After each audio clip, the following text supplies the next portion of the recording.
네, 이 시간에는 복음의 소문을 만들라라는 제목을 가지고 함께 말씀을 나누도록 하겠습니다. 음식점이나 모든 가게들은요, 좋은 소문을 내기 위해서 열심히 노력합니다. 요즘 우리 배달 어플 많이 이용하지 않습니까? 그런데 그 후기 하나에 또 가게가 문을 닫고 또 살고 이런 일들이 벌어지게 되는 것이죠. 소문의 힘이 참 크다라는 것을 더 절실히 느끼는 요즘입니다. 우리 속담 중에 발 없는 말이 천리 간다라는 말이 있죠. 이 사전을 찾아보니까 말이란 순식간에 멀리까지 퍼져나가므로 말을 삼가야 한다 이런 뜻이라고 해요. 그런데 여러분, 나쁜 말이면 우리가 삼가해야 되겠지만 좋은 말은 우리가 더 소문으로 만들고 또 우리의 사역에 사용할 수 있어야 될 줄로 믿습니다. 그래서 소문을 내는 일은 참으로 중요하다라는 것인데요.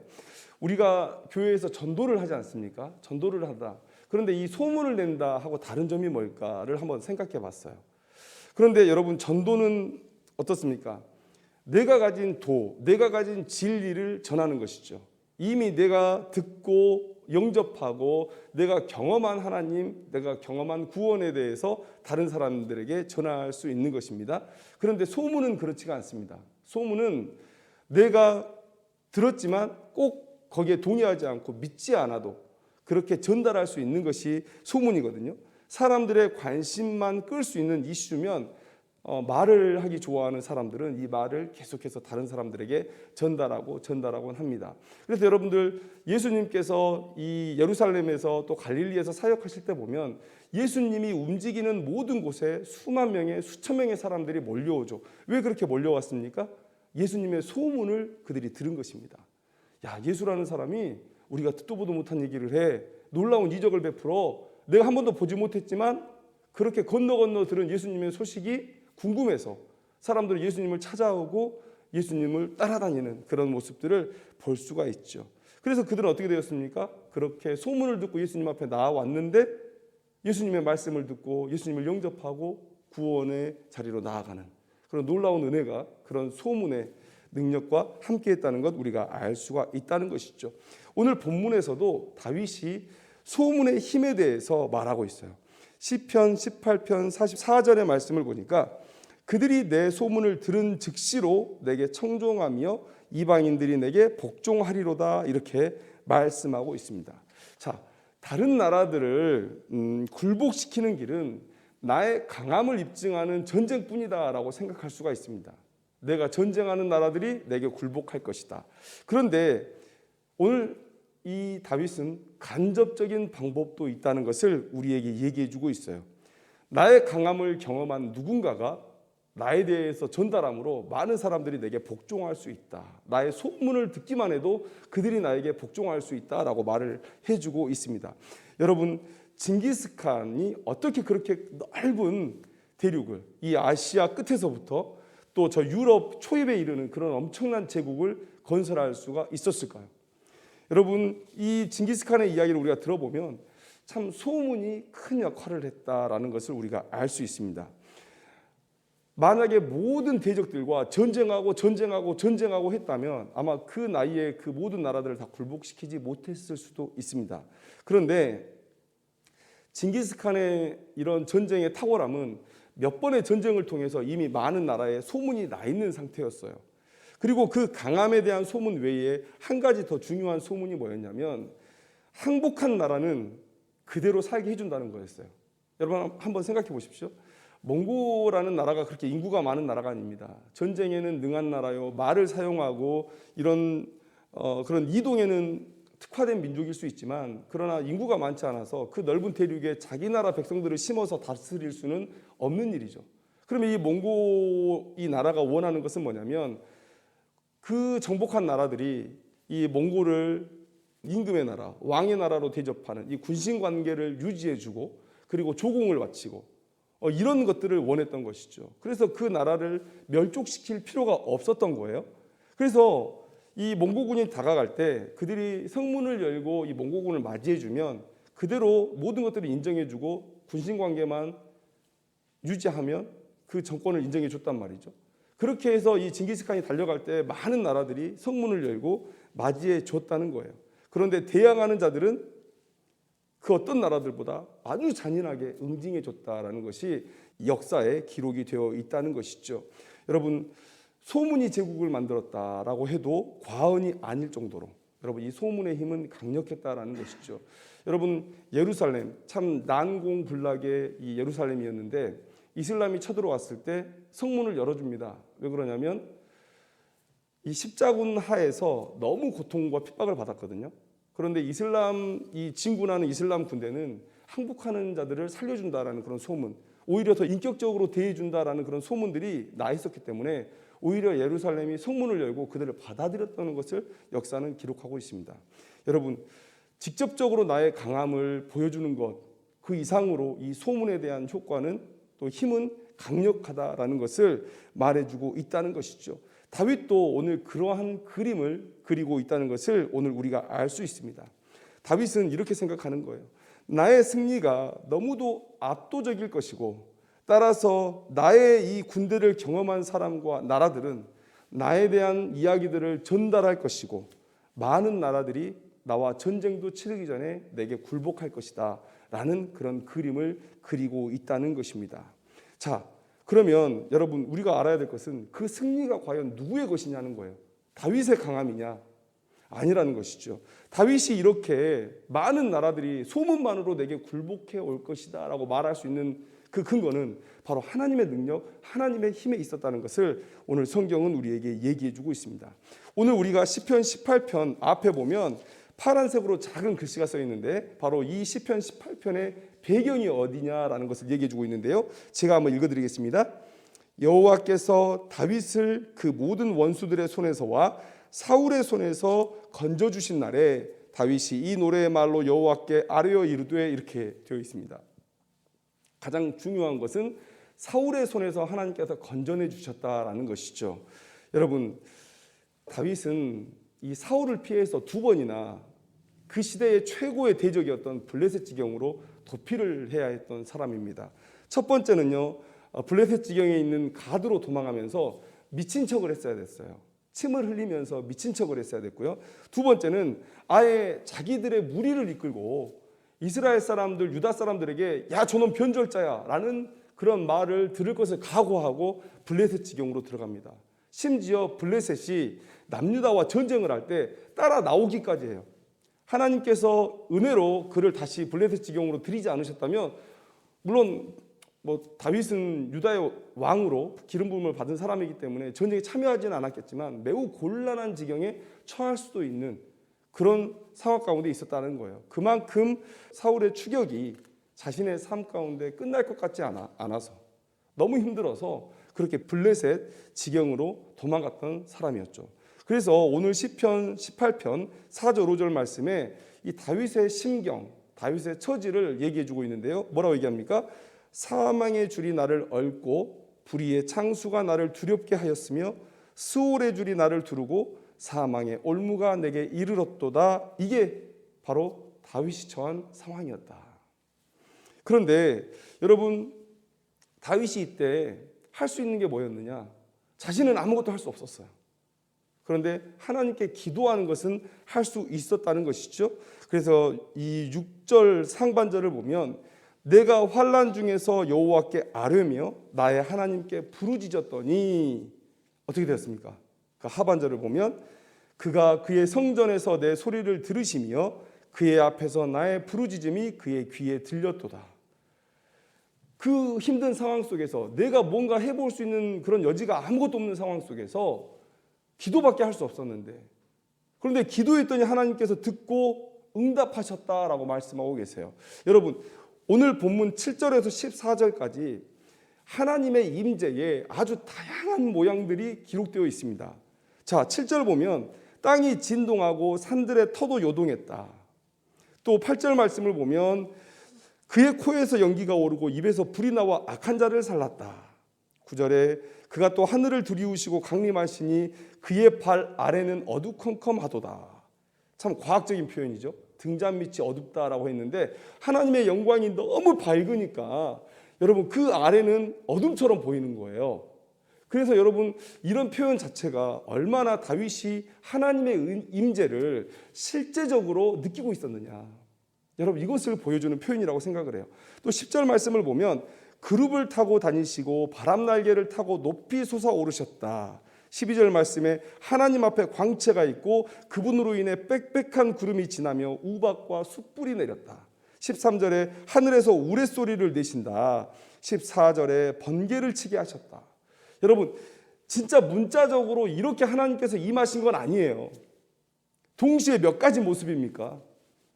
근데 이렇지는 않았을 텐데 다윗이 이렇게 문학적 표현을 통해서 하나님의 임재가 내게 얼마나 확실한 것이었냐. 달리 말하면 내가 이길 수 없는 싸움 앞에 있는데, 그래서 하나님 앞에 기도밖에 할 수 없었는데 내가 이겼다. 하나님의 능력으로 내가 이겼다. 하나님께서 내게 이렇게 명징하게 내게 역사하셨다라는 것을 이 다양한 하나님의 임재의 모양을 언급함으로, 표현함으로 기록하고 있다라는 거예요. 무슨 얘기를 하는 겁니까? 내 고난 가운데서 나를 도우신 분은 명백하게 하나님 한 분뿐이셨다라는 것을 오늘 말하고 있다는 것이죠. 이렇게 하나님께서 자신의 기도에 응답하시니까 다윗이 어떻게 이 싸움을 임하냐면 29절 말씀을 보니까 내가 주를 의뢰하고 적군을 향해 달리며 내 하나님을 의지하고 담을 뛰어넘나이다. 담, 적의 성을 뛰어넘는다. 여러분 두려움이 담대함으로 바뀌었다라고 말씀하셔요. 하나님께서 그렇게 하신 것이다 라고 말씀하고 있습니다. 또 34절 하반절을 보니까 내 팔이 놋활을 당기도다.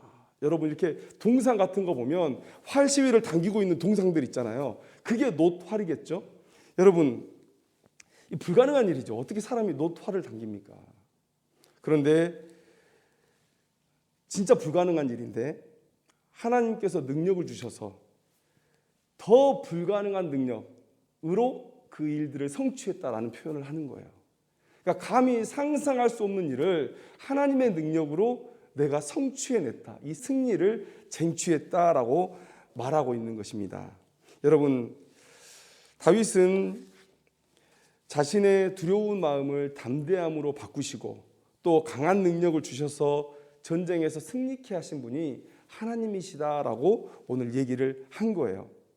여러분 이런 하나님의 강함은 누구에게 나타났을까요? 바로 다윗의 대적들에게 나타난 것이죠.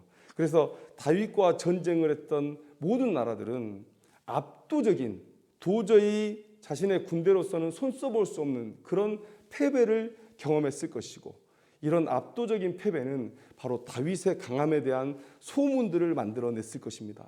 야, 저 다윗의 나라, 저 이스라엘 나라하고는 싸워서는 안 돼. 도저히 해볼 수 없는 싸움이야. 이런 소문들이 그 고대 근동에 계속해서 퍼져가고 있었다는 것이죠. 여러분 다윗은 바로 이러한 모습을 꿈꾸고 있어요. 이제 막 사울의 손에서 벗어났는데 앞으로 나의 삶이 이렇게 될 것이다. 왜요? 하나님이 내게 사울에게서 벗어날 때 보여주셨던 그런 놀라운 역사를 보면 그런 승리는 당연하다는 거예요. 다윗은 지금 믿고 있는 것입니다. 그리고 그 믿음대로 정말 성취가 됐음을 우리는 볼 수가 있죠. 하나님께서 이스라엘에게 주신다 약속하셨던 그 땅을 완전히 회복하는 모습.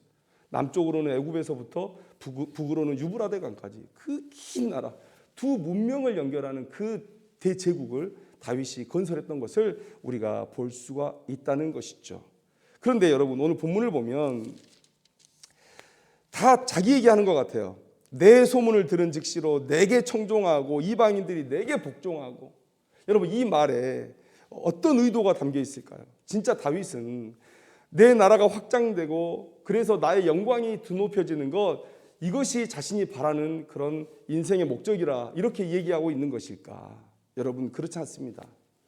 다윗은 선지자예요.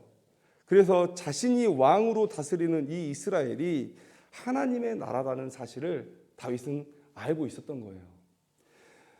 다윗은 자신이 능력으로 왕이 된 게 아니라 하나님께서 기름 부으셔서 왕이 된 것입니다. 하나님께서 자신의 나라를 다윗에게 맡겨주셨다는 거예요. 여러분 이게 다윗이 깨닫는 자신의 정체성입니다. 나는 하나님의 나라를 다스리고 있는 왕이다 라는 거예요. 자, 언약궤를 자신의 성 안으로 메어드리고 그리고 자기 성 안에 하나님의 성전을 짓고자 했던 다윗의 마음, 이 마음은 무엇을 표현하는 것입니까? 이 나라의 왕은 내가 아니라 하나님이십니다 라는 것을 드러내는 거예요.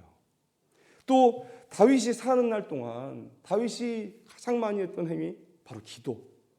여러분, 왜 하나님께 묻습니까? 하나님 어떻게 통치해야 합니까? 하나님 어떻게 다스려야 하나님의 통치입니까? 이것을 하나님께 묻는 거예요. 다윗은 철저하게 하나님 앞에 청지기로서 이 이스라엘을 맡고 있었다. 여러분, 이것이 다윗이 가진 자신의 정체성이에요. 그래서 여기서 본문을 보면 내게 청종하고 이방인들이 내게 복종한다라는 것은 이 다윗에게 복종한다라는 의미가 아니라 이 하나님께 복종한다라는 의미로 우리가 받아들여야 된다는 거예요. 그래서 그의 이 마음이 오늘 49절에 고스란히 담겨 있는데요. 여호와여, 이러므로 내가 이방 나라들 중에서 주께 감사하며 주의 이름을 찬송하리이다. 나의 강함에 대한 소문을 듣고 많은 이방 사람들이 내게 복종하고 내 말에 청종하기 위해서 나아올 텐데, 여러분 그 목적이 뭡니까? 그 이방 나라들로 인해서 하나님께 감사하며 찬송하게 하는 것. 여러분들, 이것이 다윗의 목적이라. 그러니까 다윗은 이스라엘을 생각할 때 하나님의 나라로 생각했던 것이고, 다윗은 자신의 영토를 넓히면서 하나님의 나라를 확장한다라고 생각을 했던 것이고, 그렇게 우리나라에 들어오고 우리나라의 여호와 하나님을 경험한 사람들이 하나님의 백성으로 거듭나고 하나님을 받아들이는, 하나님의 통치를 받아들이는 그런 나라를 꿈꿔왔다는 사실. 여러분들, 이것이 신약 시대의 전도의 그림이에요. 전도의 그림이다. 우리가 이 시대에 하나님의 나라를 확장해 나간다라고 할 때 바로 우리의 모델은 이 다윗의 나라가 되어야 된다라는 것입니다.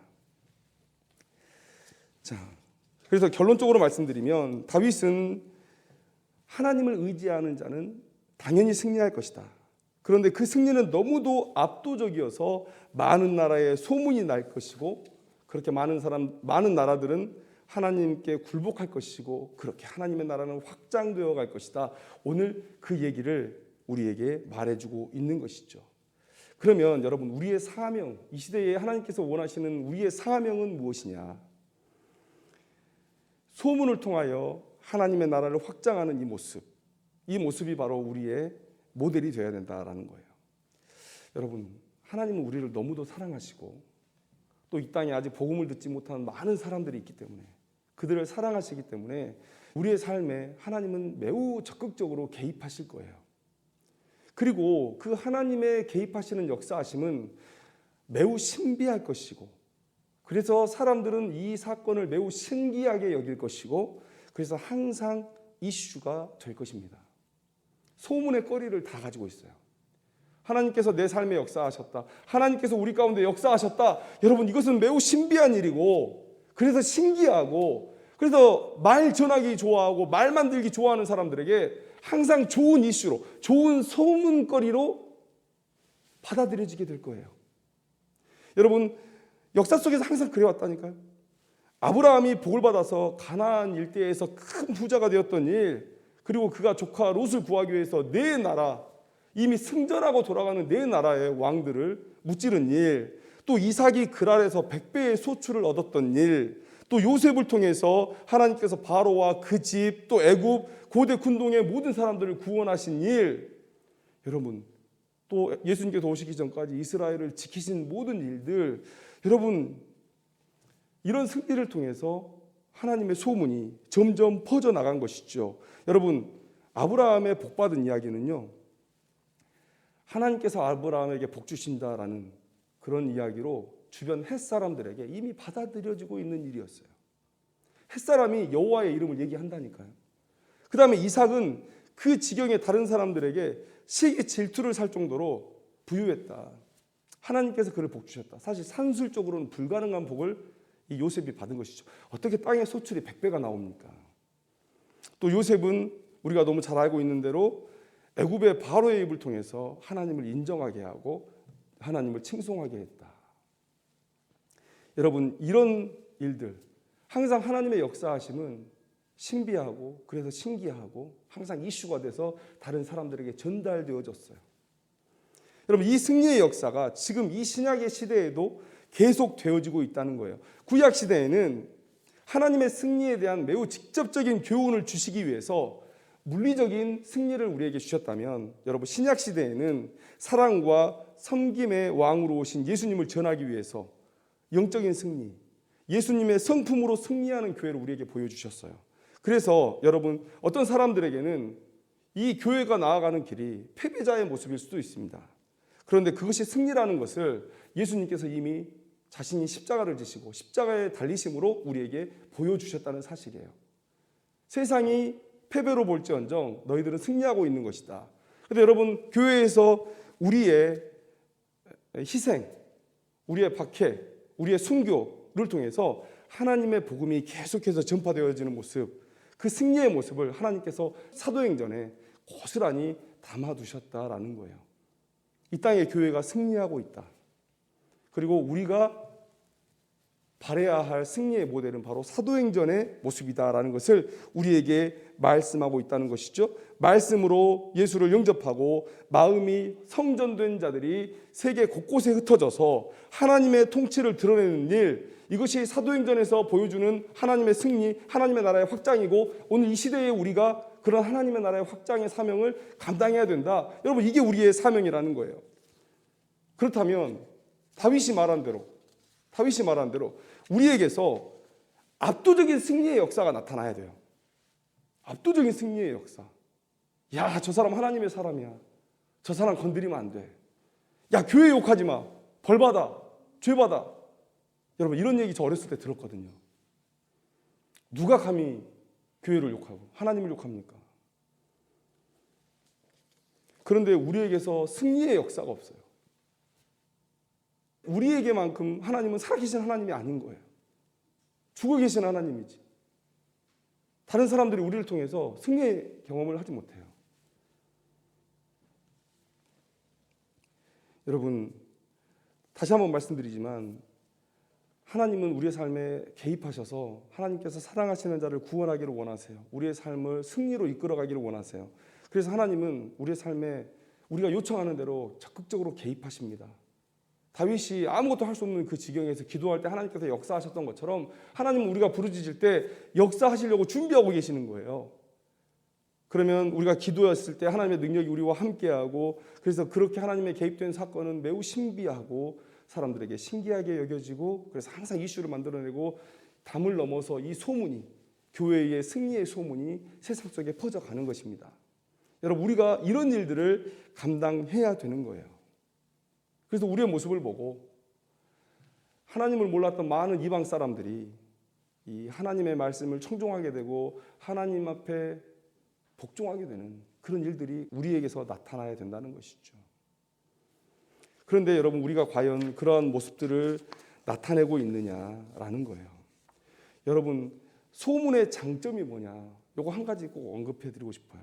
소문의 장점. 제가 서두에도 말씀드렸지만 소문은 내가 믿지 않아도 듣고 본 사실을 전할 수는 있는 것입니다. 그래서 불신자들이 자신도 모르게 부지불식간에 전도할 수 있어요. 이게 소문의 큰 장점입니다. 그래서 그 사도 바울이 옥에 갇혔을 때 사람들은 사도 바울을 조롱했죠. 그래서 그들의 입에서 그리스도라는 이름이 나올 때는요, 두 가지 목적이 있었을 것입니다. 첫째는 그리스도를 부정하려고 할 때, 예수가 어디 있어? 이렇게 얘기할 때, 야, 사도 바울 갇힌 거 봐. 저렇게 열심히 하나님을 전했는데 하나님께서 저 지경에 처하게 하셨으면 하나님 없는 거 아니야? 예수님 없는 거 아니야? 가짜 아니야?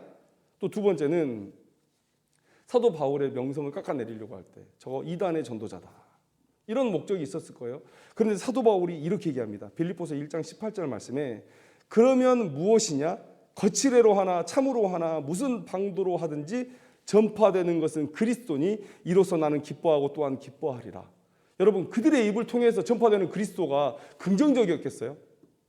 가짜다, 거짓말이다, 선동가다, 여러분 이런 얘기했겠죠. 저 사람 따르다가 수없이 많은 사람이 죽지 않았느냐, 책임도 못 질 말들을 하고 사람들을 고통 가운데 빠지게 한 사람이다, 뭐 이런 부정적인 얘기들이 난무했을 것입니다. 그런데 사도 바울이 그래도 전파되는 것은 그리스도 아니냐. 야, 그리스도가 그렇게 나쁜 사람이야? 그래? 한번 알아볼까? 이런 마음이라도 갖게 하면 그것이 또한 긍정적인 일이 아니겠느냐. 사도 바울은 지금 이렇게 얘기하고 있는 것이죠. 여러분, 전도라는 거 꼭 믿는 자만 하는 게 아니다. 우리가 소문을 이용하면 믿지 않는 자도 말하고 싶어가지고 그 얘기를 자꾸 하면서 그리스도요, 예수요, 구원이요, 하나님이요, 죄에 대해서, 천국에 대해서 얘기하게 된다는 거예요. 여러분, 이게 소문의 장점이죠. 그래서 아까도 말씀드렸잖아요. 우리의 강함을 입증하는 방법이 꼭 내가 직접적으로 남과 대결해서 이기는 방법뿐이냐? 아니죠. 아까 징기스칸의 예도 들었잖아요. 소문이 오히려 더 넓은 영토를 몽고 제국에게 가져다 주었다. 여러분, 우리가 물론 가서 복음 전할 수 있습니다. 그러나 아름다운 소문이 우리를 통해서 자꾸 만들어지고 그것이 우리의 담을 넘어서 다른 사람들에게 들려지는 일들, 여러분, 이것도 우리에게 필요하다는 사실, 여러분 그거 알아야 돼요. 여러분, 부자들이 이런 얘기하죠. 돈을 벌게 해라. 돈을 벌다가 어느 시점이 되면 내가 일해서 노동을 해서 버는 돈보다 그냥 돈이 알아서 돈을 버는 일들이 생기게 될 거다. 많은 사람들이 돈 버는 목적이 거기까지래요. 거기까지 가야 된대요. 여러분, 이 소문이라는 게 그렇습니다. 우리가 직접 전하지 않았는데 아름다운 소문이 복음을 전하는 거예요. 부지불식간에, 불신자들도 부지불식간에, 믿는 자들도 부지불식간에 이 소문을 통해서, 이 말 전하기 좋아하는 사람들의 입을 통해서 계속해서 전파되면서 전도가 되는 거예요. 복음이 전파되는 거예요. 여러분, 이런 일들을 해야 되는 것이죠. 여러분, 그런데 우리는 과연 이런 압도적인 승리의 모습을 세상에게 보여주고 있느냐? 부인할 수 없는 하나님의 승리, 너무도 부러운 하나님의 승리, 이런 모습을 우리가 사람들에게 보여주고 있느냐? 우리가 너무 후퇴해버린 것이 아니냐라는 생각을 해요. 좋은 소식을 전해서 복음으로 사람들을 이끌어야 되는데 혹여 우리가 좋지 않은 소문만을 양산해내는 그런 공동체가 되어가고 있진 않은가. 내 마음, 내 양심까지도 하나님의 법에 순종케 해야 되는 우리들이 심지어 세상 법조차 지키지 못해서 세상 법정에서 정죄를 당하는 이런 모습, 여러분, 압도적인 승리가 아니고요, 압도적으로 패배하는 그런 모습들을 세상 가운데 보여주고, 그럼 어떻게 됩니까? 하나님을 욕하고 또 교회를 욕하고 신자들을 욕하고, 여러분, 이런 일들이 우리 가운데 비일비재하게 일어나고 있는 것, 여러분, 우리가 좋은 소문을 만들어내지 못하고 있는 자들이 아니냐. 데살로니가전서 1장 8절 말씀에 이렇게 기록되어 있습니다. 주의 말씀이 너희에게로부터 마게도냐와 아가야에만 들릴 뿐 아니라 하나님을 향하는 너희 믿음의 소문이 각처에 퍼졌으므로 우리는 아무 말도 할 것이 없노라. 여러분, 데살로니가는 마게도냐에 있는 도시죠. 그런데 그 밑에 있는 아가야에까지 퍼졌다고 해요. 그 다음에 각처에 퍼졌다고 해요. 이게 소문의 힘이죠. 소문의 힘이죠. 데살로니가 교회가 믿음 생활을 시작한 게 얼마 안 됐어요. 지금 데살로니가 전서를 쓰는 시점은 제가 기억하기로는 거의 1년도 채 되지 않는 시점에 사도 바울이 걱정하는 마음으로 데살로니가, 왜냐하면 데살로니가에서 너무 급하게 박해하는 유대인들 때문에 너무 급하게 데살로니가를 떠났기 때문에 떠난 이후에 그들의 안위를 묻기 위해 보낸 편지거든요. 근데 그 짧은 시간에 그들의 소문이 자기들이 살고 있는 마게도냐뿐만 아니라 아가야에까지, 그리고 각처에 그렇게 흩어지고 있다. 소문이 전달되고 있다. 여러분, 우리도 그런 소문, 그런 아름다운 소문을 만들어내야 되는 사람들이 아니겠느냐. 여러분, 꽃에서는 향기가 나죠. 그런 것처럼 우리에게서도 그런 자동적인 그런 향기처럼 하나님의 승리의 역사가 우리의 삶에서 계속해서 만들어지고 세상으로 전달되어 가는 그런 역할들을 우리가 해야 되지 않겠느냐라는 생각을 해봐요. 여러분, 다윗 시대의 그림을 우리가 다시 한번 그렸으면 좋겠습니다. 자, 하나님의 나라가 확장된다는 거, 그 그림이 잘 안 그려지시죠. 근데 다윗 시대에 한번 보세요. 다윗 시대에 그 승리라도 우리가 회복할 수 있었으면 좋겠다. 여러분, 예수님께서 재림하실 때 완성될 그런 하나님의 완전한 나라, 그 나라에는 비할 바가 아니지만 그래도 인간의 세상에서 하나님의 통치를 아주 잘 구현했던 때가 바로 이 다윗 시대가 아니었나라는 생각을 해봐요.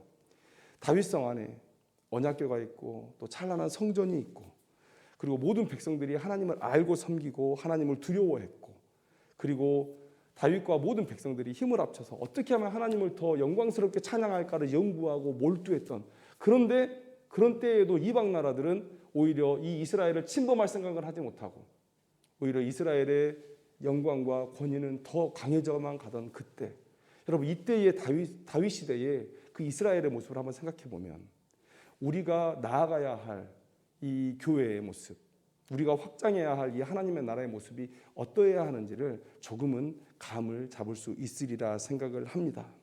여러분, 다윗 시대에 그렇게 이룩했던 하나님께서 보여주셨던 그 하나님의 나라가 오늘 우리를 통해서 이 땅에 회복되기를 소망합니다. 예수님처럼 또 예수님의 제자들처럼 또 데살로니가 교회의 성도들처럼 믿음의 소문, 승리의 소문을 우리가 만들어내고 또 그런 소문이 민들레 씨앗처럼 온 세상에 퍼져나가서 생명의 싹을 틔우고, 그래서 오늘 다윗이 시편 18편 44절에 말한 것처럼 많은 이방인들이, 믿지 않는 불신자들이 하나님의 말씀을 청종하고 하나님 앞에 복종하는 날이 속히 오기를, 또 우리가 그런 일에 쓰임 받기를 주님의 이름으로 축원합니다. 기도하겠습니다.